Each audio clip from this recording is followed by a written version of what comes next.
Bonjour, je m'appelle Jonathan Rachaud et je suis ici pour témoigner du meurtre de Madame... Comment vous ne l'avez pas dit, non? Comment elle s'appelait déjà?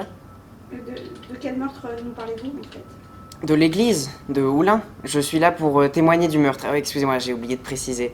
Marie-Hélène de la Borderie. Ah voilà, c'est ça. Eh bien, je suis là pour témoigner de son meurtre. C'était il y a quelques jours, donc comme je l'ai dit, dans l'église de Oulin. Avec ma famille, nous allions prier et c'était plutôt vide pour une fois. On était d'ailleurs les seules personnes avec ma famille et cette dame. La prière s'est passée pas très bien en fait. Pour tout vous dire, cette dame était assez bruyante pendant sa prière. Elle, elle respirait fort. Elle était très dérangeante dans son attitude. Il y avait quelque chose qui n'allait pas. Il y avait quelque chose qui me dérangeait. En plus, j'étais à côté d'elle. C'était insupportable. Et quand ma famille a décidé de partir, quand la prière s'était terminée, cette dame était restée.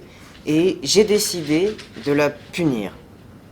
Alors, ma famille est partie. Je leur ai dit que je voulais me recueillir un dernier instant auprès de notre Seigneur. Et je me suis approché d'elle. Il y avait un bas qui dépassait de son sac à main. Ce fut assez rapide et discret et facile aussi de le prendre de son sac à main. Et discrètement, sans qu'elle me voie, je me suis approché d'elle et j'ai enroulé le bas autour de son cou et j'ai serré très très fort, vraiment le plus fort possible. J'ai même peut-être entendu le bas se craquer. Et là, j'ai serré vraiment le plus fort possible et j'ai attendu. J'ai attendu encore un petit peu. J'avoue que le temps n'est pas très clair, ne s'est pas passé très clair dans mon esprit, mais ça a duré un certain temps. Et à un moment, elle a arrêté de respirer. J'ai senti qu'elle avait poussé son dernier souffle. Et là, ça a été comme une libération. J'ai pu desserrer le collant, enfin le bas, excusez-moi. Bon, il était resté un peu collé au sang coagulé, mais ça allait. Et du coup, j'ai décidé de m'en aller. Ma dernière prière avait été faite. Et quand je suis rentré à la maison, ma mère, qui trouvait que j'avais pris un peu de temps, m'a questionné. Alors, je lui ai raconté ce qui s'était passé, le fait que la dame m'avait dérangé, le fait que je l'avais étranglée. Et elle m'a grondé. Elle m'a dit que c'était mal. Alors ensuite, elle m'a dit d'aller au commissariat, car comme Dieu disait, faute... oh mince, j'oublie.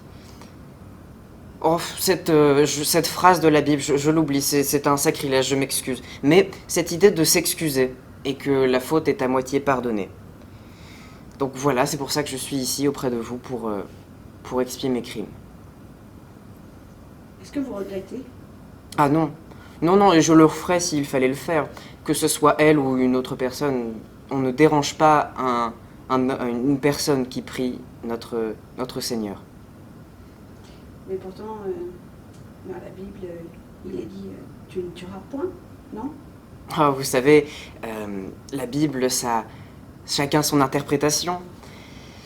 Puis il y en a qui ne tuent pas. Moi, je comprends ça autrement. Moi, je pense que tu ne tueras point, c'est une manière de dire que tuer n'est pas une fin en soi, mais que s'il faut le faire, fais-le. Voilà. Merci.